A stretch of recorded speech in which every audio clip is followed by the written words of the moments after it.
আমি দেখছি যে আমাদের গভর্নমেন্ট যথেষ্ট ভালো করছে, সেই জন্য আমি ডিফেন্ড করি। আমার যদি ডিফেন্ড না করার কিছু থাকতো, এমন যদি ধরেন এক্সপোর্ট গ্রোথ মাইনাস থাকতো, সেক্ষেত্রে তো আমার ডিফেন্ড করার কিছু থাকতো না। জিজ্ঞেস করি, আমরা যে সমস্ত মেজার নিয়েছি এবং চিরাং পোর্টে আমাদের প্ল্যান হচ্ছে যে এটাকে একটা বিদেশি খুব বড় কোম্পানি যারা গ্লোবালি রিপুটেড তাদের কাছে এটার ম্যানেজমেন্টে হ্যান্ড ওভার করা, তাকে ম্যানেজ করা। অনেক সময় তো আমি বলছি, আমি তো আর সরকারের বাইরের কোনো লোক না, আর এমন না যে আমার মুখের কথা আর লেখার কথা তো এমন খুব যে ম্যাসিভ ডিফারেন্স তা তো না।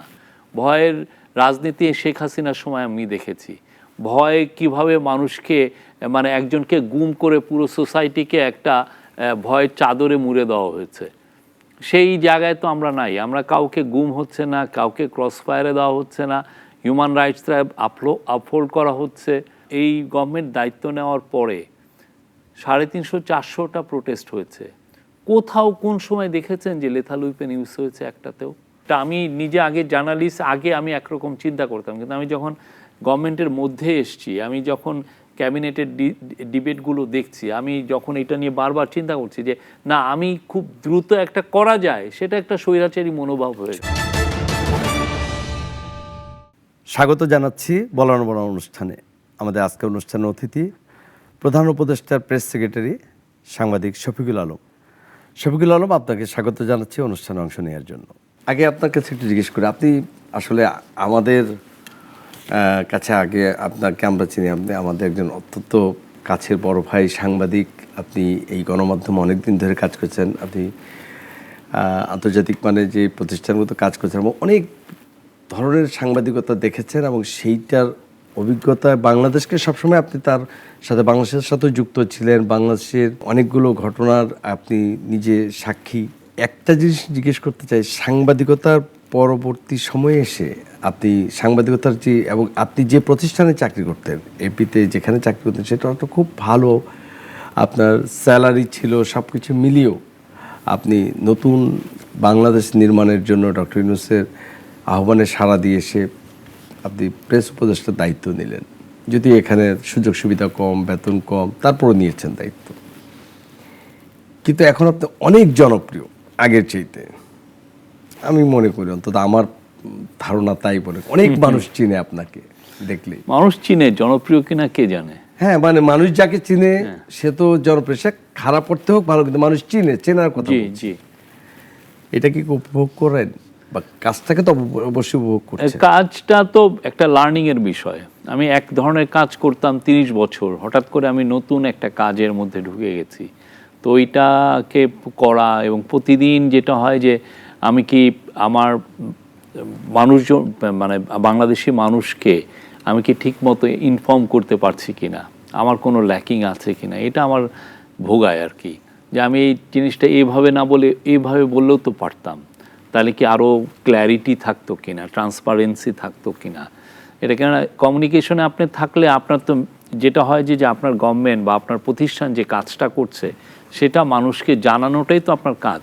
এই কাজটা আমি কতটা ভালো করতে পারতেছি, আমি কি ঠিক মতো করতে পারছি, আমি বা আমার টিম এই নিউজটা কি আমি এইভাবে প্রেজেন্ট করলে ভালো হতো,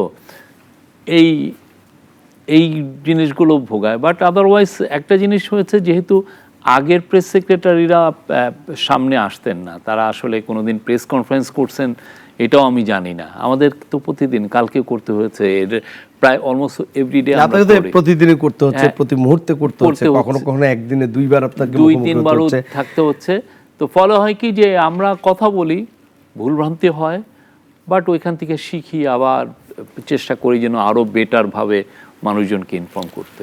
সবই আপনি যেহেতু খুব মানে একবারে হাতে কলমে খুব মাঠে ঘাটে থেকে কাজ করে মানে সাংবাদিক, আপনি সব কিছু আমাদের জানেন, গণমাধ্যম কর্মীদের প্রশ্নগুলো আপনি বুঝতে পারেন, ফলে উত্তরটাও খুব দ্রুত, আপনি প্রশ্ন শুনলে উত্তরটা দেওয়ার জন্য দিতেও পারেন। আমার একটা প্রশ্ন আছে, আমি দেখেছি আপনি যেভাবে ডিফেন্ড করেন সরকারকে, তেমন কি সরকারের কোনো ভুল হয় না? না, সরকারের ভুল হয় না। আমি বলবো যে সরকারের তো কিছু উইকনেস থাকেই। তো আমাদের কথা হচ্ছে যে আপনি একটা সরকারকে কিভাবে চিনেন। আপনি যদি খুব নির্মোহভাবে একটা সরকারের পারফরমেন্সটা আপনি দেখতে যান, তাহলে সেটা হচ্ছে যে আপনি অনেকগুলো স্ট্যাটিস্টিক্স দেখেন, ঠিক না? সে 50-60 রকমের তার এক্সপোর্ট পারফরমেন্স কত, তার ইনফ্লেশন কত, তার সময়ে কত লোক মার্ডার হলো, তার সময় মেয়েদের উপরে কতটুকু অ্যাটাক হলো, তার সময় মাইনরিটিরা কত সেফ, এরকম আপনি কি করেন, আপনি টেবিলের উপরে অন্তত 60-70টা স্ট্যাটিস্টিক্স নিয়ে আপনি রাখেন, তাই তো? এটা নিয়ে তো আপনি বলবেন। আপনি আমাকে যখন জাজ করবেন, আপনি এর বাইরে তো জাজ করবেন না। আমার সাথে তো আর আপনার হৃদয়ের আনা দেনা পানা এরকম তো না, আপনি তাকে হার্ড ফ্যাক্টস দিয়ে দেখবেন। তো ওইটা দেখে আমি মনে হয় যে একটা রেগুলেশনের পরে যেই গভর্নমেন্ট যা হওয়ার কথা ছিল, আপনাদের মানুষের অনেক এক্সপেকটেশন, আমি তো দেখছি যে খারাপ করে নাই, এবং আমি দেখছি যে আমাদের গভর্নমেন্ট যথেষ্ট ভালো করছে, সেই জন্য আমি ডিফেন্ড করি। আমার যদি ডিফেন্ড না করার কিছু থাকতো, এমন যদি ধরেন এক্সপোর্ট গ্রোথ মাইনাস থাকতো, সেক্ষেত্রে তো আমার ডিফেন্ড করার কিছু থাকতো না। জিজ্ঞেস করি, আপনি কি ডিফেন্ডটা করেন আসলে, মানে যেটা আপনি বললেন যে আপনি যা দেখেছেন তাতে আপনি মনে করেন যা যে রেভলিউশনের পরে যে অবস্থা, সেক্ষেত্রে প্রত্যাশা যেটা ছিল অনেক, তারপরও খারাপ না, ভালো, মানে এটাকে আসলে আপনি মন থেকে বিশ্বাস করে করেন? অবশ্যই। নাকি শুধু দায়িত্বের কারণে? না না না না, অবশ্যই, কারণ আমি এই কথাগুলো তো আমার থেকে যাবে, এমন না যে আমি তো 3 বছর পরেও আমাকে এই কোশ্চেনটা অনেকে, আপনি তো ওই সময় এই কথাটা বলেছিলেন। পরিষ্কার, আমি আপনার একটি শব্দ খুবই, মানে একটা লাইন মানুষের মধ্যে আশা জাগিয়েছিল, আবার এক ধরনের এখন প্রায় কয়েক মাস পরে এখন প্রশ্নটা আবার এসেছে। আপনি একটা খুব সুন্দর কথা বলতে গিয়েছিলেন, যখন দেশে বিনিয়োগ সম্মেলন হচ্ছিল, তখন আপনি বলেছিলেন দেশে চাকরির বন্যা বয়ে যাবে। জি, সেটা বলেছিলেন যে কর্মসংস্থান হবে হবে হবে। আমরা সেই বিনিয়োগ সম্মেলনের পর থেকে মানে এখন পর্যন্ত সেইটার অবস্থাটা আসলে কোথায় আছে? আমরা চাকরি কর্মসংস্থান কতটুকু তৈরি হলো? 1 বছর পরে যদি সরকারকে মূল্যায়ন করতে বলি, এই চাকরির বন্যা বয়ে যাবে, ওটা বলার কারণ হচ্ছে যে আপনি যদি, আমরা যে ইনভেস্টমেন্টগুলো চাচ্ছি, আমাদের ফোকাসটা কি এই গভর্নমেন্টের, যে বাংলাদেশে 18 কোটি লোক আছে, বাংলাদেশে 27 বছর যাদের বয়স, তাদের থেকে 1 থেকে 27 বছর যারা আছে তাদের সংখ্যা, মানে মোর দেন 50% পপুলেশনের 50%-এর বয়স হচ্ছে 27 বছরের নিচে, মানে একটা আনবিলিভেবলি একটা ইয়াং পপুলেশন। এই ইয়াং পপুলেশনকে যদি আপনি ম্যাক্সিমাম কাজে লাগাতে চান, তাহলে আপনার ম্যানুফ্যাকচারিং ইন্ডাস্ট্রিতে আপনার গড়তে হবে। তো ম্যানুফ্যাকচারিং ইন্ডাস্ট্রি যাতে বাংলাদেশে আসে, তারা যাতে ইনভেস্ট করে, সেটার জন্য যেই মেজারগুলো নেওয়া হচ্ছে, রিফর্মগুলো নেওয়া হচ্ছে, সেই রিফর্মগুলো যদি সত্যিকার অর্থে কাজ করে, আমি বলছি যে চাকরির বন্যা বয়ে যাবে। এবং যদি এগুলো কাজ করে এবং কাজ করছে, যেমন ধরেন আমি চিটাং পোর্টের কথা বলি। চিটাং পোর্ট আমরা যখন আগের যারা যে এমনি নিউমোরিং কন্টেনার টার্মিনাল, এটাই তো মেন টার্মিনাল, আগে যে কোম্পানিকে দেওয়া হয়েছিল, আমরা এখন যাদেরকে দিচ্ছি, 1 মাসে দেখবেন যে তার এফিসিয়েন্সি বেড়ে গেছে, 1 মাসে সে 8 ঘন্টা কমিয়ে ফেলেছে। এবং আমরা সবচেয়ে বড় কথা, এই যে এপ্রিলের পরের থেকে আমরা কিন্তু একটানা দেখছি যে ফরেন ইনভেস্টররা আসছে, কেউ কেউ আপনি প্রায় দেখবেন যে 2-1টা সাইন করছে, ইনভেস্টমেন্ট করছে। কিছুদিন আগে হান্ডা খুব বড় কোম্পানি, হান্ডা হচ্ছে যে ইউনিক্লোর সবচেয়ে লার্জেস্ট তারা সাপ্লায়ার, তারা বাংলাদেশের 3-3টা ফ্যাক্টরি, তারা অরিজিনালি একটা করতে চেয়েছিল, পরে আরও 2টা জায়গা নিয়েছে, তারা $250 মিলিয়ন ইনভেস্ট করবে। এই ইনভেস্টমেন্টগুলো কিন্তু হচ্ছে। আর আপনারা যেটা বলছেন যে হ্যাঁ চাকরি স্ট্যাগন্যান্ট, আমরা কিন্তু দেখছি যে চাকরির কিন্তু আস্তে আস্তে বেটার দিকে যাচ্ছে, এক্সপোর্ট তো বাড়ছে। আপনার এক্সপোর্ট বাড়লে এক্সট্রা এক্সপোর্ট আপনি কাকে দিয়ে করবেন? মানুষজনকে এমপ্লয় করেই তো করবেন, ঠিক না? তো আপনার যে গত বছর যে $2-3 বিলিয়ন এক্সপোর্ট বাড়লো, 3 বিলিয়নের উপরে, তো এই $3 বিলিয়ন এক্সপোর্ট করতে তো আপনার এক্সট্রা লেবার লেগেছে। তো আমরা আশা করছি যে আমরা যে সমস্ত মেজার নিয়েছি, এবং চিটাং পোর্টে আমাদের প্ল্যান হচ্ছে যে এটাকে একটা বিদেশি খুব বড় কোম্পানি যারা গ্লোবালি রিপুটেড, তাদের কাছে এটার ম্যানেজমেন্টটা হ্যান্ড ওভার করা, তাকে ম্যানেজ করা। শৈব, একটা বিষয় হচ্ছে যে, আর এগুলো যদি হয়, এই যে মেজারগুলো আমরা বললাম, ফলে আমরা তো মনে করি চাকরির বন্যা বয়ে যাবে। We believe it. আমি এই জিনিসটা আপনাকে দেখতে হবে আরও 1টা বছর। আমরা যে মুভগুলো নিয়েছি, এইটা বাস্তবায়ন হতে হতে একটু সময় লাগবে। এটা আপনি যদি বিডিআর চেয়ারম্যানের কথাও দেখেন, উনি যে মুভগুলো নিয়েছেন, উনি কিন্তু বারবার বলছেন যে পরবর্তী গভর্নমেন্ট এসে এটার ফসল ঘরে তুলবে। আচ্ছা, তার মানে ইন্টারিম এটার সুফলটা দেখে যেতে পারছে। কিছু কিছু দেখছি, বাট সামনে আরও আসবে। সাম্প্রতিক সময় কয়েকটি বিষয়ে আমরা দেখলাম যে, বিশেষ করে অফিসার্স ক্লাবে সাবেক একজন সচিব, বাংলাদেশ জাতীয়তাবাদী দলের চেয়ারপারসন বেগম খালেদা জিয়ার উপদেষ্টা পরিচয়ে তিনি বলেছেন 8 জন উপদেষ্টা বিরুদ্ধে বিস্তর দুর্নীতির অভিযোগ আছে এবং তাদের অনুমতি ছাড়া ফাইল বদলায় না, বদলি বাণিজ্য থেকে সব। সরকার এটাকে প্রত্যাখ্যান করেছে খুব দৃঢ়ভাবে এবং বিএনপির মহাসচিবও বলেছে এটা ওনার ব্যক্তিগত মতামত, এটা বিএনপি দায় নেবে না বা বিএনপি এটা মনে করে না। একই সাথে আমরা দেখলাম যে নোয়া বাংলাদেশ সংবাদপত্র মালিক সমিতি তারা একটা বিবৃতি দিল আমাদের সাংবাদিকদের স্বাধীনতা, মত প্রকাশের স্বাধীনতা নিয়ে, এবং সেইটাও সরকার সাথে সাথে প্রতিক্রিয়া জানিয়ে বললো যে ভালো আপনাদের মতামত, কিন্তু এটা ঠিক না। একই প্রসঙ্গে বলি, যখন এনসিপি দক্ষিণাঞ্চলের মুখ্য সংগঠক হাসনাত আবদুল্লাহ সরাসরি বলছেন যে স্বাস্থ্য উপদেষ্টা নিয়োগই হচ্ছে প্রফেসর ইউনূসের সবচেয়ে বড় স্বজনপ্রীতি উদাহরণ, সরকার সেটার কোনো প্রতিবাদ করলো না। তার মানে কি হাসনাত আবদুল্লাহর অভিযোগটাকে সরকার স্বীকার করে নিল যে স্বাস্থ্য উপদেষ্টা নিয়োগটাই হচ্ছে প্রধান উপদেষ্টার সবচেয়ে বড় স্বজনপ্রীতির উদাহরণ? আপনি কারো যদি পারফরমেন্স যাচাই করেন, যেমন আপনার এই টেলিভিশন স্টেশনে আপনার এখন মনে হচ্ছে যে আপনার হেড অফ নিউজ তার পারফরমেন্স যাচাই করবে আপনাদের মালিক, বা আপনাদের যে এখানে হেড অফ ইনপুট আছে, হেড অফ আউটপুট আছে, বা একজন চিফ রিপোর্টার আছে, তাদের তো পারফরমেন্স যাচাই হয়, ঠিক না? পারফরমেন্স আপনি যাচাই করবেন কিভাবে? তার তো কাজের পুরো একটা বছরের কাজ নেবেন, নিয়ে বা গত 3 বছর সে আছে তার কাজটা নিয়ে আপনি কম্পেয়ার করবেন। আমরা সবাইকে ইনভাইট করব যে আমাদের হেলথ অ্যাডভাইজারের কাজগুলো আপনারা নেন, নিয়ে দেখেন যে উনি কি অ্যাকমপ্লিশ করেছে আর উনি করেননি। অনেক সময় হয় কি আপনি একজনকে তাকে দেখতে পাচ্ছেন না বলে আপনি বলে ফেলছেন। আমার মনে হয় যে এগুলো ক্ষেত্রে পলিটিশিয়ানও হন আর টিভি কমেন্টেটরই হন, আপনি যখন একজনের পারফরমেন্স নিয়ে কথা বলবেন, আপনি তখন তাকে নিয়ে এলাবোরেট বলেন যে উনি এই জায়গায় উনি ফেল করেছে, এই জায়গায় উনার ইন্টারভেনশন দরকার ছিল উনি করেন নাই, এই জায়গায় উনি আরও মানে সি পেয়েছেন, এই জায়গায় উনি এ পেয়েছেন, এই জায়গায় উনি বি পেয়েছেন। আমরা এটা দেখতে চাই। কিন্তু আপনি ঢালাও একটা কমেন্ট করলে হয় কি, এতে তো আপনার প্রতিও রেসপেক্টটা থাকে না। আমরা চাই যে আপনি অবশ্যই ক্রিটিসাইজ করবেন। আমরা পাবলিক অফিসিয়াল প্রতিটা মুহূর্ত মানুষের কাঠগড়ায়, আপনার আমি কাঠগড়ায় দাঁড়িয়ে আছি, সবাই আমাদের সমস্ত গভর্নমেন্ট অফিসিয়ালি। আপনি আমাকে তো প্রতিনিয়ত আপনি জাজ করছেন। আমি অনুরোধ করব যে পলিটিশিয়ান হলে উনার পারফরমেন্সটা আপনি যাচাই করেন না, উনি 1 বছরে কি করেছে, কতটা ডিফিকাল্ট সময় ছিল এবং কতটা উনি অ্যাচিভ করেছেন। আমরা মনে করছি শি হ্যাজ ডান ফ্যান্টাস্টিক। উনি কিছুদিন আগে প্রেস কনফারেন্স করেছে, সেখানে উনি ওনার যে বক্তৃতা আপনারা যদি শুনে থাকেন, উনি প্রায় 1 ঘন্টা বক্তৃতা দিয়েছেন। উনি কি কি করেছেন? আমার যেটা হচ্ছে যে প্রশ্নটা হচ্ছে যে হাসনাত আবদুল্লাহর যে বক্তব্যটা যখন দিল, আমি বুঝেছি, আমি এটার অলরেডি টিভিতে এটা নিয়ে বলেছি, কিন্তু সরকারিভাবে কোনো অন্য দুইটা যেমন এটা অনেক সময় লিখিত আসে, অনেক সময় তো আমি বলছি, আমি তো আর সরকারের বাইরের কোনো লোক না। আর এমন না যে আমার মুখের কথা আর লেখার কথা তো এমন খুব যে ম্যাসিভ ডিফারেন্স তা তো না।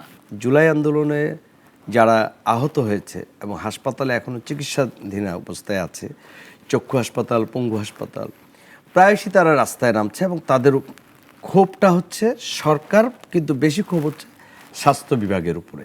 আমার প্রশ্নটা হচ্ছে যে তারা রাস্তায় নেমে আসছে এবং তাদের যেই ধরনের সমস্যাগুলোর কথা বলছে, চিকিৎসা কথা বলছে, সেই জায়গাগুলোতে স্বাস্থ্য উপদেষ্টাকে তারপরও কি আপনি বলবেন যে সরকারি জায়গায় ঠিকঠাক আছে? দেখেন, সরকারি হিসাবে 13,000-এর মতো আহত হয়েছে। আমরা যে এই কয়জনকে প্রোটেস্ট করতে দেখছি, এদের সংখ্যা খুবই কম। আপনি যদি দেখেন, আপনি ফুটেজগুলো নিয়ে দেখেন কতজন প্রোটেস্ট করছেন। হ্যাঁ, আমরা কিন্তু সবার পাশে দাঁড়িয়েছি, প্রত্যেকটা লোক যারাই আহত হয়েছেন সবার পাশে। তারা তো বলছে তারা কোনো সাহায্য পাচ্ছে না। এইটা আমি আপনাকে বলবো, যারা বলছে তাদের বিষয়ে আপনারা নিজেরা যে এটা রিপোর্ট করেন, দেখেন আমরা তার পাশে আদৌ দাঁড়িয়েছি কিনা। আপনি যদি ভার্ডিক্ট দেন, আপনি তারপরে যে আমাকে বলেন যে না আপনি মিথ্যা বলছেন, আপনি দেখেন, দেখে আমাদেরকে বলেন যে আমরা দাঁড়িয়েছি কিনা, এই গভর্নমেন্ট তার পাশে দাঁড়িয়েছে কিনা।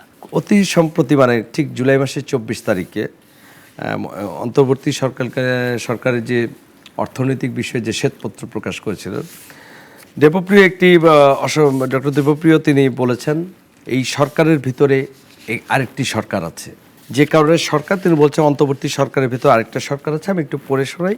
দেবপ্রিয় ভট্টাচার্য বলেছেন এখন সরকারের নিরপেক্ষতার প্রশ্নটা বিশেষ করে দলীয় নিরপেক্ষতার দৃষ্টিকোণ থেকে গুরুত্বপূর্ণ হয়ে দাঁড়িয়েছে। এখন মোটামুটি পরিষ্কার হয়েছে যে আমরা সরকার বলতে যাদের দেখি আনুষ্ঠানিকভাবে আসলে তার ভেতরও আরেকটা সরকার আছে। এখন আর এটা কোনো গোপন বিষয় নয়, এটা সবার কাছে প্রকাশ্য। এখন সরকারের নিরপেক্ষতা পুনঃপ্রমাণ করাই ... কাদম্বিনীকেই করিতে হইবে।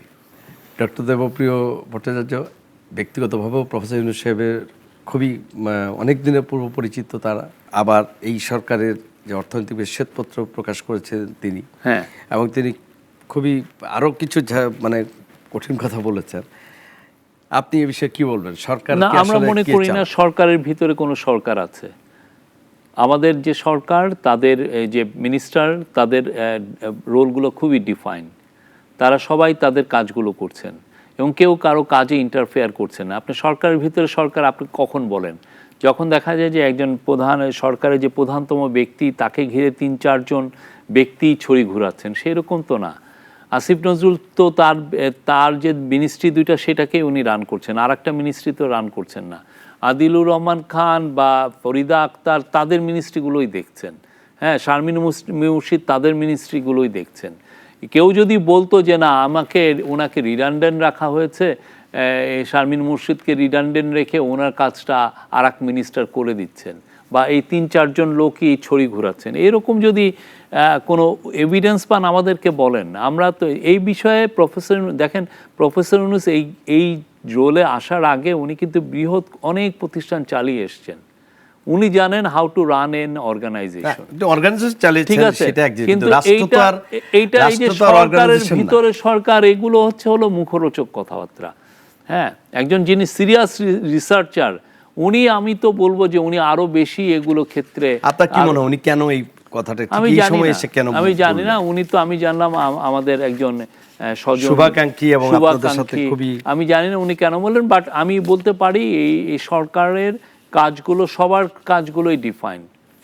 ওর কাজ নিয়ে নিচ্ছে না, ওর কাজ নিয়ে নিচ্ছে না, এবং সরকারের ভিতরে সরকার, এটা একটা ওই যে অনেক আছে না, বলতে কিছু কিছু শব্দ বলতে ভাল লাগে, এরকম একটা। এইজন্যই বলেছেন। এরকম একটা কথা শোনা যায়, যেমন এই জুলাই আন্দোলনের শুরু থেকেই জুলকারনাইন সারি প্রবাসী থেকে তিনি সাংবাদিকতা করেন, তিনি বিভিন্ন সোশ্যাল মিডিয়ায় অনেক ধরনের পোস্ট দেন, কোনোটা সরকারের পক্ষে যায়, কোনোটা বিপক্ষে যায়।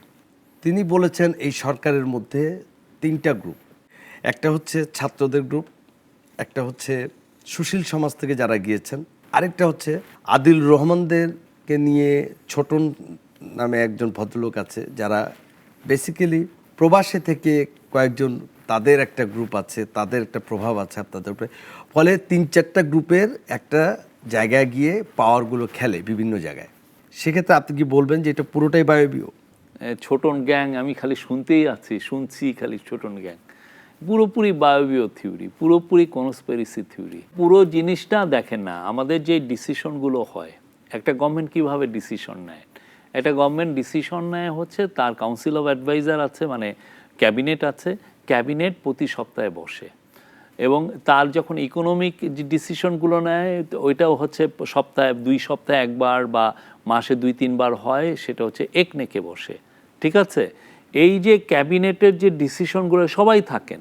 এবং আমি বলবো যে আমি তো প্রত্যেকটা মিটিংয়ে ছিলাম, প্রথমটা ছাড়া প্রত্যেকটা ক্যাবিনেট মিটিং আমি যেটা দেখেছি, সবাই পার্টিসিপেট করেন ডিবেটগুলোতে। একটা ল এনাক্ট হবে, এই লটার পিটফলস কি আছে, লটার উইকনেস কি আছে, বা লটা আমি করলে কি ধরনের ফার রিচিং ইম্প্যাক্ট হতে পারে, এই যে ইয়েগুলো, এটা সবাই মিলা বলছেন। এটা এমন না যে 2-3টা লোক চাপিয়ে দিচ্ছেন অন্যজনের উপরে, হ্যাঁ, যে না এইটাই হইতে হবে, আর কেউ কোনো কথা বলবেন না, তা তো না। প্রত্যেকের লোক, হ্যাঁ, প্রত্যেকটা মানুষ এখানে, বিধানদা থেকে বলেন আর AFM খালিদ হোসেন বলেন, সবাই এখানে পার্টিসিপেট করেন, কেউ কিন্তু বাদ যান না। এই আগস্টের 1 তারিখ থেকে শুরু হয়েছে, আমরা আবার 1 বছর আগের আমাদের অনেক পুরনো স্মৃতি ফিরে আসছে। বারবার মানুষের সেই অনেক ট্রমার মধ্যে যারা ছিল, তারা অনেক আলোচনা করছে। ঠিক জুলাইয়ের এই আন্দোলনের যখন, মানে 2024 সালের 20 তারিখের পরে, আমরা এমন কিছু মানুষকে রাস্তায় দেখেছি, যারা আসলে রাস্তায় নেমে আসবে কিনা, মানে এটা একটা অনেক দ্বিধাদ্বন্দ্বে ছিল। এই ছাত্রদের সাথে একাত্মতা করে, ছাত্র জনতার সাথে একাত্মতা, তার মধ্যে আমরা দেখেছি একবার আদালতের বারান্দায় যারা দাঁড়িয়ে লড়াই করেছে ওই সময় ওই সরকারের সাথে, তার মধ্যে সারা হোসেন একজন। তিনি বলেছেন এমন ভয়ের পরিবেশে রায় তো দূরের কথা, আদেশই বা কে দিবে। আমি একটু পড়ে শুনে বলছি। সারা হোসেন বলছে বাংলাদেশে এখন কোনো ভয় ভীতি নেই, এমনটা কেউই বলতে পারবে না। ভয় বিচার ব্যবস্থার ভেতরেও আছে, বাইরেও আছে। বিচারপতিদের সবারই চিন্তা হচ্ছে আমি কি করলে কে আমার বিরুদ্ধে কথা বলবে, কোনো একটা গোষ্ঠী তার বিরুদ্ধে কিছু একটা নিয়ে জোরে আওয়াজ তুললেই তো শেষ, সে বিচারপতির আর কোনো ভবিষ্যৎই থাকবে না। এমন ভয়ের পরিবেশে কে ঠিক মতো রায় দিবে বলুন? রায় তো দূরের কথা, আদেশই বা কে দিবে। আরেকটু অ্যাড করছি, তিনি বলেছেন গত 1 বছরে বিচার ব্যবস্থা স্বাধীনতা নিয়ে অনেক কথা হলেও এর কাঠামোতে কোনো পরিবর্তন আসেনি, যেটা নিয়ে আমরা গর্ব করতে পারি। প্রাথমিকভাবে যেসব পরিবর্তন এসেছে সেগুলো ঠিক ছিল কিনা সেসবের বিষয় নিয়ে আরও আলোচনা হওয়ার প্রয়োজন ছিল। হাইকোর্টের বিচারকদের সরিয়ে দেওয়া হয়েছে কেন, সেসব কারণ আমরা আজও জানি না। এগুলো নিয়ে কথাও বলা যাচ্ছে না। এ নিয়ে পত্রপত্রিকাগুলো বেশি কিছু লেখার চেষ্টা করছে না। তিনি বলছেন আমরা একটা ভয়ের মধ্যে বসবাস করছি। আমি এটা স্বীকার করি না। বাংলাদেশে আমরা মনে করি যে এখন যে চিফ জাস্টিসের নেতৃত্বে যেই জুডিশিয়ারি আছে সেটা স্বাধীনভাবে অপারেট করছে। আগে কি করতো আপনি উনি যদি জেনে থাকেন, আগে যেটা হতো যে আপনি একটা ডেলিকেট একটা খুবই সেন্সিটিভ একটা কেস হ্যান্ডেল করছেন, সেক্ষেত্রে ডিজিএফআই থেকে আপনার ফোন আসতো, পারলে এই একজন অফিসারই চলে যেতেন, তার রুমে যে বসে থাকতেন। আমরা তো এখানে ভয়ের কোনো সংস্কৃতির কোনো কাজ করছি না। এখন আপনি যদি নিজে পার্সোনালি ভয় থাকেন, সেটাকে আমি কিভাবে দূর করব? আমরা মনে করি আমরা একটা পারফেক্ট অ্যাটমসফিয়ার তৈরি করার জন্য যথেষ্ট চেষ্টা করেছি এবং সেই চেষ্টাটা অব্যাহত আছে। এবং আমরা পুরো বই আকারে এটা বের করব যে বিচার ব্যবস্থায় কী ধরনের চেঞ্জ এসছে, কী ধরনের অ্যামেন্ডমেন্ট এসছে, কী ধরনের রিফর্ম হয়েছে। আপনারা দেখবেন, দেখে আপনারা জাজ করেন। এবং আপনারা এই ক্ষেত্রে উনি যেটা বললেন, আমরা মনে যে আপনারা নিজেরা হাইকোর্ট এগুলো থেকে রিপোর্ট করেন না, আমরা তো কারো মুখ বন্ধ করছি না। পত্রিকাগুলো যদি এইটার উপরে যদি ভালো রিপোর্ট করতে পারেন অবশ্যই করবেন, কেন করবেন না? আমরা কি কাউকে মানা করছি যে না আপনি এই রিপোর্টটা করবেন না? কাউকে কেউ মানা করছেন না। এটা আমাদের তরফ থেকে না, জুডিশিয়ারি কেউ এসে বলছেন যে এই বিষয়ে রিপোর্ট করা যাবে না। মোস্ট ওয়েলকাম, আপনারা রিপোর্ট করেন। এরকম যদি উনি যেটা বলছেন সে যদি হয়, সেটা তো অবশ্যই আমাদের জানা উচিত। কারণ আমরা চাই না বাংলাদেশে কেউ ভয়ের মধ্যে থাকুক। ভয়ের রাজনীতি শেখ হাসিনার সময় আমি দেখেছি। ভয় কিভাবে মানুষকে, মানে একজনকে গুম করে পুরো সোসাইটিকে একটা ভয়ের চাদরে মুড়ে দেওয়া হয়েছে। সেই জায়গায় তো আমরা নাই। আমরা কাউকে গুম হচ্ছে না, কাউকে ক্রস ফায়ারে দেওয়া হচ্ছে না, হিউম্যান রাইটসটা আপহোল্ড করা হচ্ছে।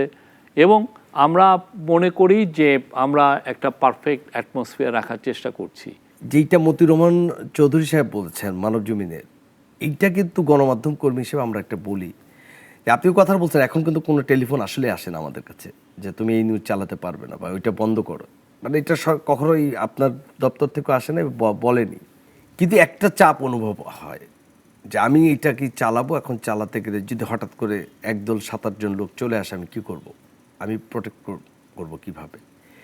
এই আতঙ্কটা যেটা শুরু হয়েছিল প্রথম আলো ডেইলি স্টারকে দিয়ে, যখন এটা আপনারা সরকার অবশ্যই চেষ্টা করেছে, সেনাবাহিনী পাঠিয়ে পর্যন্ত সেটাকে চেষ্টা করে, সেইটা কিন্তু গণমাধ্যমের উপরে এখনও যায়নি। এবং যে কোনোভাবেই হোক একটা চাঁদাবাজি ভিডিও করতে গিয়ে গাজীপুরে আমাদের এক সাংবাদিক তুহিন তিনি মারাই গেল, আরেক সাংবাদিককে থানার সামনেই পিটানো হলো, পুলিশ দেখেও চলে গেছে, কিছু করেনি। তো সেই জায়গা থেকে আমরা বললাম যে এই ভয়ের সংস্কৃতিটার কথা সারা হোসেন যেটা বলেছেন, এটাকে কি পুরোটাকে আপনি উড়িয়ে দিবেন না কিছুটাকে আপনি অন্তত বলবেন যে হ্যাঁ একটা? আমি সাংবাদিকতার ক্ষেত্রে আমি এই বিষয়টা নিয়ে যথেষ্ট কথা বলেছি। এটা নিয়ে আপনার দেখতে হবে যে এটার হিস্টোরিক্যাল লেগাসিও দেখতে হবে। যেই প্রসঙ্গটা আসে, যেটা হয় যে আপনি অনেক রিপোর্ট করতে চাচ্ছেন না, আমাদের তরফ থেকে তো কোনো বাধা নাই, আমরা কাউকে মানা করছি না। এবং এই আপনি দেখেন যে টিভিগুলোতে দেখেন, ভিডিও প্ল্যাটফর্মে দেখেন, হাজার হাজার মানুষ হাজার রকমের কথা বলছেন, অনেকে একদম ডাহা মিথ্যা বলছেন দিনের পর দিন। আমরা কি কাউকে মুখ বন্ধ করছি? শুনেছেন? আমরা তো মুখ বন্ধ করছি না, কোনো ক্ষেত্রেই হচ্ছে না। কিন্তু একটা বিষয় আপনার মনে রাখতে হবে যে নিউজ পেপারগুলোকে আমরা আশা করেছিলাম, নিউজ পেপার বা টিভি স্টেশনগুলো যারা হাসিনার আমলের 15.5 বছরে যারা ধরেন হাসিনাকে সাথে দালালি করেছে এক ধরনের, এবং তার যে বয়ান তৈরি করেছে এবং তার হয়ে মানুষের অধিকার খর্ব করেছে, কারোকে এমনই অধিকার খর্ব হয়েছে যে পুলিশ তাদেরকে নিয়ে ক্রস ফায়ারে দিয়েছে বা তাদেরকে জঙ্গি বানিয়ে নাটক সাজিয়েছে। আমি বলছি না যে বাংলাদেশে জঙ্গি নাই, বাংলাদেশে এক্সট্রিমিস্ট নাই, অবশ্যই বাংলাদেশে কিছু কিছু পকেটে দু একজন এটা পকেটে ইসলামিস্ট এক্সট্রিমিজম থাকতে পারে, কিন্তু সেই জন্য আমরা কাজও করছি, একদম আমাদের জিরো টলারেন্স আছে। বাট সেই সময় যেটা হয়েছে যে অনেক এই ধরনের কিন্তু অনেক, আমরা যেই এ নিয়ে বইও আছে, এই যে সাংবাদিক আবুল কালাম আজাদ আপনি চিনবেন, ওনার একটা ভালো বইও আছে কিভাবে এই অনেক মেয়েদেরকে ধরে জঙ্গি বানানো হয়েছে, সেটার উপরে বই আছে। তো সেই যে আপনি যে জার্নালিজমের যে ফেইলুরগুলো, এই ফেইলুরগুলোরে তো অনেকে অ্যাড্রেস করেন নাই। অ্যাড্রেস না করার কারণে যেটা হয়েছে যে একটা বিশাল জনগোষ্ঠী এই পত্রিকাগুলোকে, এই টিভিগুলোকে বৈরী চোখ দিয়ে দেখছে। সে ভাবছে যে সে আবার নতুন করে কোনো রিপোর্ট হলে সে ভাবছে যে এই তার বুঝি অধিকার বুঝি খর্ব করতে চাচ্ছে এরা। এই রকমের এই ট্রাস্টের জায়গাটা তৈরি করা সবার জরুরি ছিল। আমরা কোনো নিউজ পেপার বন্ধ করিনি, বরঞ্চ যারা বন্ধ ছিল সবগুলোকে খুলে দিয়েছেন। আপনার করেন না, কিন্তু আমার প্রশ্নটা হচ্ছে যে কিন্তু এই যে লোকগুলো যারা এটা তৈরি হচ্ছে, যে যারা প্রোটেস্টটা করছে, তারা তো মনে করছে যে তাদের আগের সময়ে মানে শেখ হাসিনার সময়ে কিছু সাংবাদিক মিলে তাদের অধিকার খর্ব করেছে। আপনি জুলাই অগস্টেই দেখেন না, অনেক টেলিভিশন স্টেশন অনেকে বলছে যে এই এরা হচ্ছে টেরোরিস্ট, যারা জুলাইয়ের আন্দোলন করছে তাদেরকে সরাসরি সন্ত্রাসী হিসাবে বলতেছে টিভির থেকে। আমি নিজে শুনেছি সেরকম, আমি দায় অস্বীকার করছি না, তাহলে কিন্তু তাই বলে তো ঢালাও ভাবে আমি যদি বলি যে যেটা আমার কথা শোক ভাই, যে এই জন্য এই গ্রুপটা তৈরি হচ্ছে, এরা আপনাকে প্রোটেস্ট করছে এই ধরনের। এটার থেকে কেউ কেউ হয়তো বা ভাবছেন যে আমাদের বুঝি কিছু হলে মব তৈরি হচ্ছে, মব না এটা। এই জিনিসটাকে আমি এর আগে বলেছিলাম যে প্রেশার গ্রুপ। এই জিনিসটা আমার কথা হচ্ছে যে এই জিনিসটা ডিল করতে হলে বাইরের দেশে এটা কিভাবে ডিল করে, যে আমি নিজের আয়নার দিকে তাকাই, যেন আমার জার্নালিজম ফেইলুর ছিল, আমি এটা স্বীকার করি, বলি যে আমার এই জার্নালিজম ফেইলুর ছিল, আমি এখান থেকে শিক্ষা নিয়েছি, আমি এই কাজগুলো করেছি। আমাদের তো কেউ এই স্বীকারটাই করছে, সে যে এত জনগোষ্ঠীকে টেরোরিস্ট বললো এটাই তো সে স্বীকার করছে না। শুভে, আপনি যদি এটা বলেন তাহলে আমি একটা কথা বলতে চাই, সেটা যে আমরা তো সাংবাদিকতার এই জায়গাটা যদি আমার মনের মধ্যে থাকে যে আমি এটা কাজ করতে গেলে আমাকে কোনোভাবে কেউ একটা সংঘবদ্ধ গ্রুপ এসে আমার সামনে দাঁড়িয়ে যাবে, আমি যদি সেক্ষেত্রে আমরা কি প্রোটেকশন দিচ্ছি না? না, আপনি অবশ্যই দিচ্ছেন, কিন্তু যেটা হচ্ছে গভর্নমেন্ট কি কোনো পত্রিকা এগুলোকে অ্যালাউ করেছে? না, প্রোটেকশন দিচ্ছে, কিন্তু প্রোটেকশনের সাথে একটু কথা হচ্ছে, যাদেরকে প্রোটেকশন দিয়ে ধরা হচ্ছে কয়েকটি ক্ষেত্রে দেখা যাচ্ছে খুবই কাকতালীয় বিষয়, ঠিক পরের দিনই তারা জামিন নিয়ে বেরিয়ে যাচ্ছে। এটা খুব রেয়ার কেসে। কিন্তু আমার কথা হচ্ছে যে কোনো কোনো প্রতিষ্ঠানের ইয়েতে, প্রথম আলো বলেন, ডেইলি স্টার বলেন বা অন্য যে কোনো টিভি স্টেশন বলেন, আমরা কি কেউ যদি বলে যে না আমাদের কাছে ওনারা প্রোটেকশন চেয়েছেন, সেফটি অ্যান্ড সিকিউরিটি চেয়েছেন, আমরা দিচ্ছি না, দিয়েছেন, ঠিক তার পরের দিন জামিন হয়ে গেছে। এটা খুব আমি সেক্ষেত্রে স্পষ্ট যদি তার এগেইনস্টে অভিযোগ থাকে অবশ্যই মানে এটা তো আমরা পরিষ্কার, যিনি জামিন দিবেন সেটা তো আদালতের, অবশ্যই জামিন পাওয়া তার অধিকার রয়েছে এবং আদালতের সিদ্ধান্ত।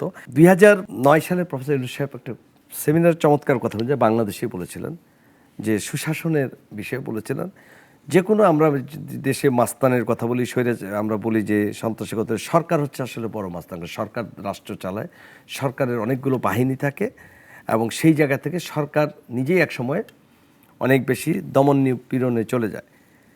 সরকার যদি বড় মাস্তান হয়, ইন্টারিম নিশ্চয়ই সেই ক্ষেত্রে তার বাইরে না। মাস্তানি করছে কিনা আমি সেটা বলছি না। সলিমুল্লাহ সাহেব গত কয়েকদিন একটা কলাম লিখেছেন, তিনি বলেছেন যে স্বৈরাচার হাসিনা সরে যাক, এটাই সবাই চেয়েছেন। হাসিনা কি সরে গিয়েছে? হাসিনার চেহারাটা সরে গেছে, কিন্তু হাসিনার লোকেরা তো সবাই ফিরে আসছে। তারা কেউ বিএনপির ভেতরে, কেউ এনসিপির ভেতরে ঢুকেছে। শুধু তাই নয়, আওয়ামী লীগের নামে মিছিলও হচ্ছে। আমাদের বোঝা দরকার কেন এটা সম্ভব হচ্ছে। গত 1 বছরে ইউনূস সরকারের অনেক সাফল্য আছে। তিনি সাফল্যের সঙ্গে সঙ্গে গ্রামীণ ব্যাংকের পাওনা টাকা মওকুফ করে নিয়েছেন, 29 সাল পর্যন্ত কর মওকুফ করেছেন, গ্রামীণ ওয়ালেট নিয়েছেন। তো এই যে আমাদের সবার সংকীর্ণতা, নিজের স্বার্থ চিন্তা, এর পরিণতি যা হওয়ার তাই হয়েছে। আপনার মন্তব্য? ওই যে এগেন সুইপিং কমেন্ট, উনি এই যে গ্রামীণ নিয়ে এই প্রফেসর ইউনুস নিয়ে যেটা খুব বলছেন গ্রামীণ ব্যাংক নিয়ে, এই গ্রামীণ ব্যাংক রিলেটেড অন্যান্য প্রতিষ্ঠানগুলোও কীরকম কর দেয়, তাদের ক্ষেত্রে করের স্ট্যাটাস একটু জেনে নিতেন। শুধুমাত্র কি এটা কি গ্রামীণ ব্যাংকের ক্ষেত্রে এটা প্রযোজ্য, নাকি অন্যান্যরাও একই মাইক্রো লেভেলে মাইক্রো ক্রেডিটের ক্ষেত্রে সবারই একই নিয়ম? এই জিনিসগুলোই ওনারা ভাবছেন যে গ্রামীণ ব্যাংকে এক্সট্রা প্রফেসর ইউনুসে এই যেহেতু এখন সরকার প্রধান, অতএব গ্রামীণ ব্যাংকে আলাদা প্রায়োরিটি দেওয়া হচ্ছে বা তাকে বেশি। আমি আপনাকে এই যে আপনার নাগরিক টিভিকে বলবো, আপনারা যান গ্রামীণ ব্যাংকের যেই ধরনের যেই অ্যালিগেশনগুলো আসছে সেগুলো নিয়ে কাজ করেন, দেখেন যে এইখানে ওনার কোনো রোল আছে কিনা, আর এই পুরো জিনিসগুলো এই পুরোটাই নিয়মতান্ত্রিকের বাইরে কিনা। ঠিক আছে, ওনাদের উপরে নিয়মের মধ্যে হয়েছে। গ্রামীণের এগেনস্টে যেই ধরনের নিষ্পেষণ হয়েছিল শেখ হাসিনা, এটা অন্যায় ছিল, তার ট্যাক্স করা হয়েছে, এগুলো অন্যায় ছিল। গ্রামীণ তো সেই আগের আপনি 83 সাল থেকে তার ট্যাক্স স্ট্যাটাস দেখেন, ইভেন তার শেখ হাসিনা সেই 96 থেকে 2001 সালের ট্যাক্স, তাহলে আপনি উত্তরটা পেয়ে যাবেন।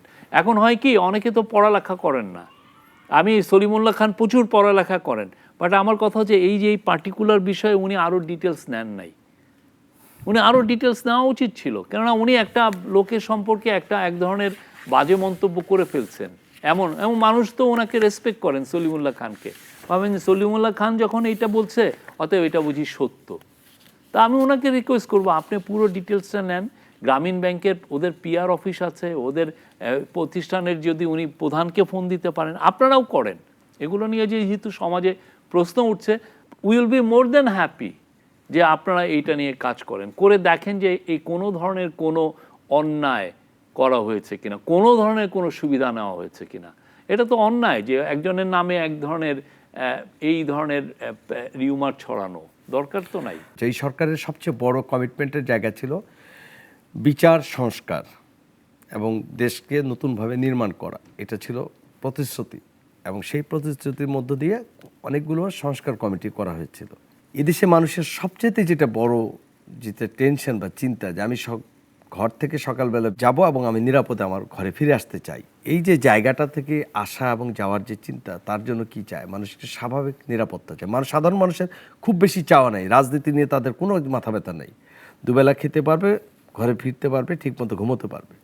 পুলিশ বাহিনীর সংস্কার এইটা নিয়ে আলোচনা হলো না, বা আলোর মুখ দেখলো না, বা এটা ভিতরে যাই হলে স্বরাষ্ট্র মন্ত্রণালয় চায়নি। এবং স্বাধীন কমিশন করার যেই প্রস্তাবনা ছিল এবং যেই রিপোর্টটা জমা পড়েছিল, অন্যগুলো যেভাবে আমরা সব গণমাধ্যমে এসেছে, এইটা গণমাধ্যমে আসলো না।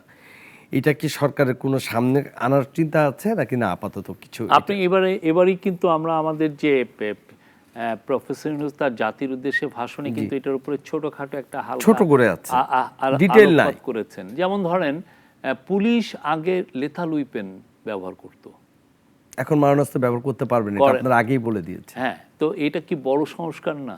পুলিশ চাচ্ছে, আমি নিজে কয়েকজন পুলিশের সাথে কথা বলেছি, যে তারা কেন ভীত হয়ে চলে, বা তারা কোথাও অপারেশনে যাওয়ার আগে এখনো তারা যৌথ বাহিনী সেনাবাহিনী আছে কিনা একটু খবর নেয়। কারণ হচ্ছে পুলিশ প্রথমে মনে করে যে সে যেখানে যাবে তাকে কোনো একজন প্রকৃত আসামি ধরতে গেলে তাকে দোষর বললে সে মানসিকভাবে ভীত সঞ্চত হবে। দ্বিতীয়ত হচ্ছে পুলিশের স্বাধীনতা কম, যে পুলিশ যে এই কাজটা করার পরে পুলিশকে পরের দিন বদলি করা হতে পারে। পুলিশ কোনো সঠিক কাজ করলেও যদি একজন এমপির হুকুমে তার বদলি হয়ে যায়, ট্রান্সফার হয়ে যায়, তারা চেয়েছিল পুলিশ এইভাবে সরকারের আজ্ঞাবহ পালন করবে না, আইনের পথে থাকবে। সেই স্বাধীন কমিশনের যে রিপোর্টটা, সেটাকে আদৌ আসলে আলোর মুখ দেখবে না? আলো মুখ দেখছে অলরেডি, এগুলোর অনেকগুলো বাস্তবায়ন হচ্ছে, অনেকগুলো। আমি আপনাকে অনুরোধ করব যে পুলিশের যে হেডকোয়ার্টার আছে, তারা একটা 21 পাতার একটা ইয়ে দিচ্ছে, আমাদেরকেও দিয়েছে, যে ওরা কি কি কাজ অলরেডি করেছে। কথা হচ্ছে যে অনেকে তো এই কাজগুলো রিপোর্টও করছে না। আপনি আপনার একটা রিপোর্টারকে পাঠান, ওরা আপনাকে দিবে, না হলে আমরা আপনাকে দিব, যেই কাজগুলো করেছে। তার মধ্যে এই যে লিথাল উইপেন ইউজ না করা, আপনি দেখেন আমরা এই গভর্নমেন্ট দায়িত্ব নেওয়ার পরে 350-400টা প্রোটেস্ট হয়েছে। কোথাও কোন সময় দেখেছেন যে লেথাল উইপেন ইউজ হয়েছে একটাতেও?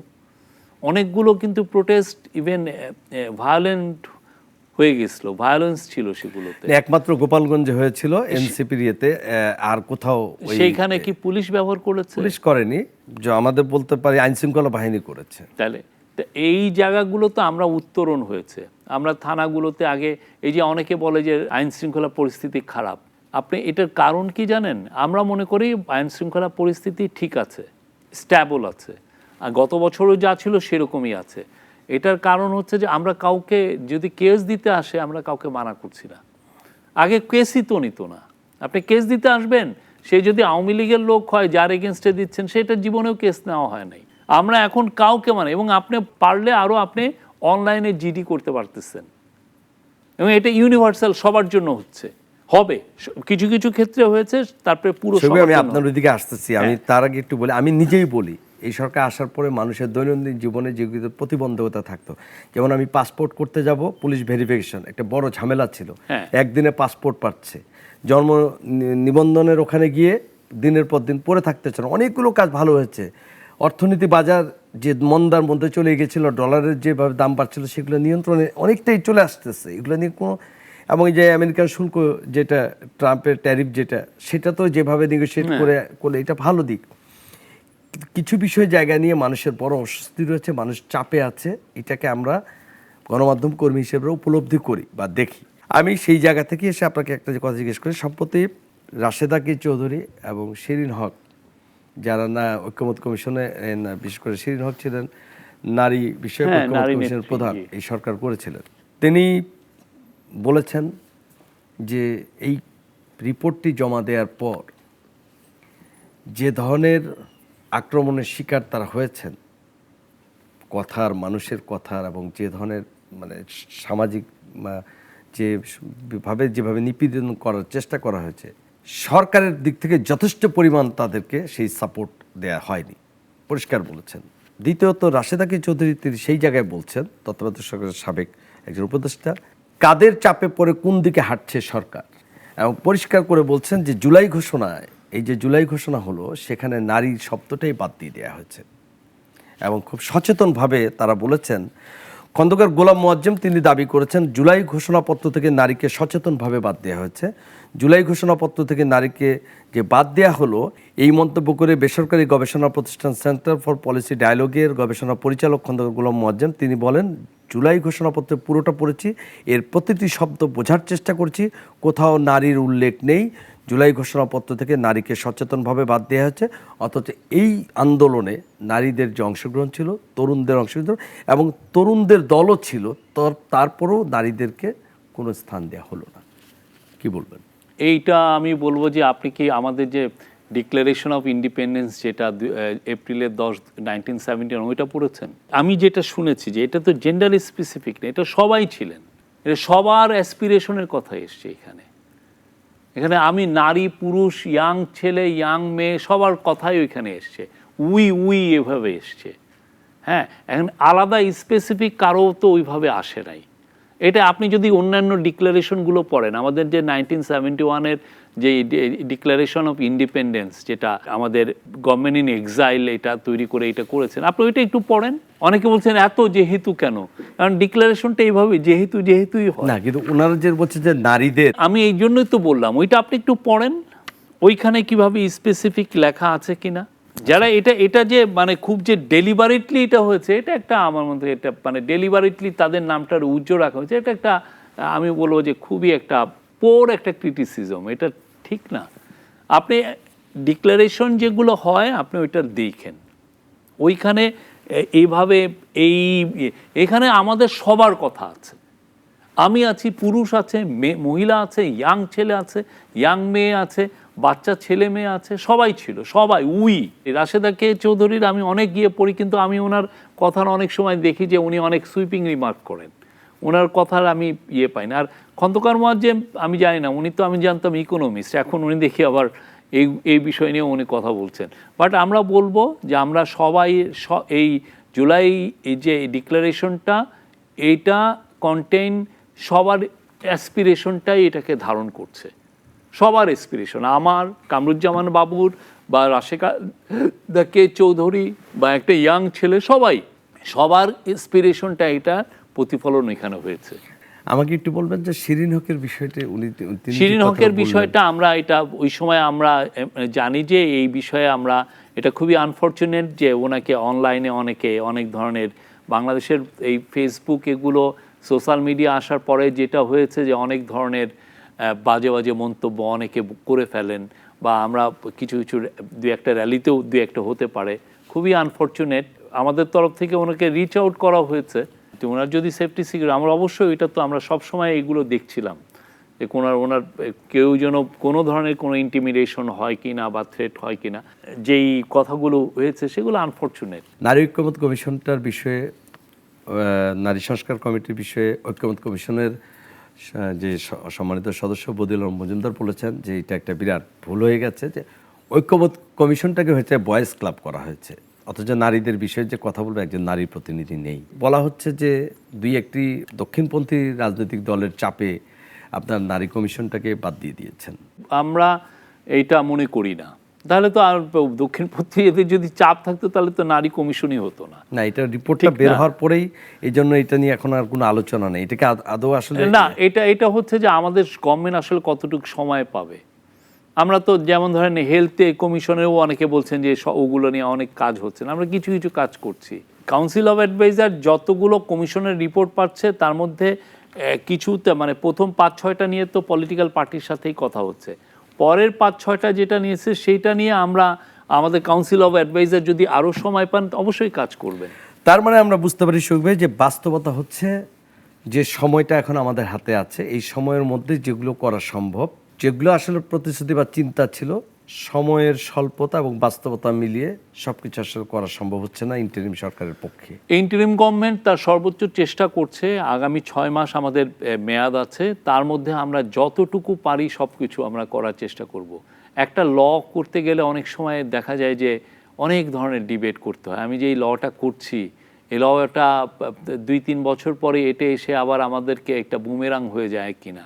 আপনার খেয়াল আছে 2002 সালে নারী শিশু ল হয়েছিল, সেটার পরে দেখা যাচ্ছে যে ওই লটা নিয়ে অনেক কথা হয়েছে, যে ওই লয়ের কারণে যেহেতু ওই লয়ে যারাই ওই লয়ে দোষী মানে আটককৃত হতেন তাদেরকে দেখা যেত যে তারা আর বেল পেতেন না, ওই লয়ে এরকম ছিল। পরে গ্রামে গঞ্জে যেটা হয়ে গেল যে ওই ল হওয়ার পরে সবাই দেখা যাচ্ছে যে আমার সাথে আপনার ঝগড়া হচ্ছে, আমি আপনাকে কেস দিচ্ছি নারী শিশু আইনে এবং আপনি ওইটা ধরা খেলে আর আপনি জামিন পাচ্ছেন না। তা আমরা এই যে আপনি একটা গভর্নমেন্ট ইচ্ছা করলেও অনেক কিছু তাড়াতাড়ি করতে পারেন। এটা আমি নিজে আগে জার্নালিস্ট, আগে আমি একরকম চিন্তা করতাম, কিন্তু আমি যখন গভর্নমেন্টের মধ্যে এসছি, আমি যখন ক্যাবিনেটের ডিবেটগুলো দেখছি, আমি যখন এটা নিয়ে বারবার চিন্তা করছি যে না আমি খুব দ্রুত একটা করা যায়, সেটা একটা স্বৈরাচারী মনোভাব হয়ে যায়। স্বৈরাচারী মনোভাব।